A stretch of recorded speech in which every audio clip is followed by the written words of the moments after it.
कहानी है माँ भंग्यानी की। ये माँ भंग्यानी जो है ये सिरमौर की काफ़ी शक्तिशाली माता जो है वो मानी जाती है। अगर हम एक जनश्रुति के अनुसार बात करें तो भगवान सिरगुल जो थे माँ भंग्यानी को अपने साथ दिल्ली से लाए थे। अब इसी कहानी को हम बात करेंगे कि क्यों वो दिल्ली गए थे और वहाँ पर क्या क्या हुआ था। उससे पहले अगर फर्स्ट टाइम चैनल को विजिट कर रहे हैं तो चैनल को सब्सक्राइब कर दीजिए और वीडियो को शेयर ज़रूर करें।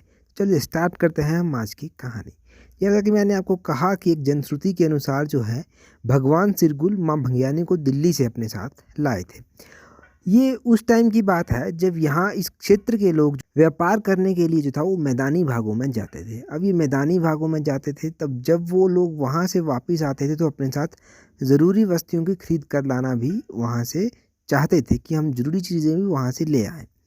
अब ये हाटी क्षेत्र था तो यहाँ के लोग अपना सामान जो था वो दिल्ली के बाज़ारों में विक्रय करने के लिए जाते थे, यानी कि बेचने के लिए यहाँ पर जाते थे। उस टाइम मुग़लों का शासन यहाँ पर हुआ करता था तो इनके साथ काफ़ी लूट-पाट की जाती थी, काफ़ी ठगी इनके साथ की जाती थी। अब ये लोग उससे काफ़ी परेशान थे। तो उस टाइम सिरगुल महाराज ने स्वयं जो था दिल्ली जाकर जो था उन्होंने इस समस्या का समाधान करना चाहा और वो दिल्ली गए। उन्होंने अपनी दिव्य शक्तियों से जो था वहाँ पर जाकर अनेकों चमत्कार किए। उन्होंने बहुत चमत्कार वहाँ पर किए। अब मुग़लों की जो बाट और तोल की ठगी थी उसको भी उन्होंने उजागर किया। उन्होंने बताया कि इस तरह से ठगी यहाँ पर की जाती है। अब मुग़लों को इससे ईर्ष्या हुई। उन्होंने क्या किया, उन्होंने भगवान सिरगुल को जो था वो चमड़े की बेड़ियों में जकड़ लिया और एक कोठरी के अंदर बंद कर दिया। अब कोठरी के अंदर बंद कर दिया तो उनके साथ चौपाल क्षेत्र के जो था वो प्रमुख देवता महाराज डोम और चरु देवता को भी जो था वो तहखाने में बंद कर दिया गया। अब दैविक शक्ति क्षीण हो गई थी। अब यहाँ पर महाराज सिरगुल जो था वो पक्षियों की बोली भी जानते थे। इन्होंने अपनी उस कला के माध्यम से जो था एक कौवे के माध्यम से जो था वो उस टाइम बागड़ देश हुआ करता था, बागड़ देश के राजा गुग्गा महाराज को जो था संदेश भिजवाया। जब उन्होंने संदेश महाराजा गुग्गा महाराज को पहुंचाया तो वो जो था सिरगुल देवता को खोजते हुए दिल्ली जा पहुँचे। अब दिल्ली जा पहुँचे, उन्हें काफ़ी खोज की, उनको सिरगुल देवता नहीं मिले। वहाँ पर जाकर उन्होंने जो माँ भगवती है उन्होंने क्या किया, उन्होंने झाड़ू लगाने वाली भांगिन का रूप धारण कर लिया और गुग्गा जी से कहा कि जहाँ पर मैं ज़ोर ज़ोर से झाड़ू लगाऊंगी आप समझ जाना कि यहीं पर सिरगुल महाराज को बंद किया गया है। इसके पश्चात जो था गुग्गा महाराज के द्वारा जो था वो महाराज सिरगुल को ढूंढ लिया गया और जो उनकी चमड़े की बेड़ियां थी उनको उन्होंने अपने दांतों से काट दिया और उन्हें बंधन से मुक्त भी करवा दिया। इसके पश्चात भगवान सिरगुल ने जो था वो गुग्गा जी को वरदान दिया कि तुम्हारे लिए जो था वो बकरे की खाल द्वारा ढोल से प्रस्तुति होगी और तुम्हारा स्वागत किया जाएगा।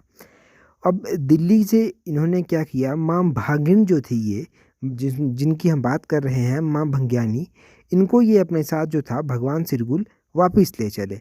अब ये वापस जब इनको ले चले तो लौटते समय भगवान सिरगुल महाराज थे, भंग्यानी माता थी, डोम देवता थे, चरु देवता थे और गुग्गा महाराज थे।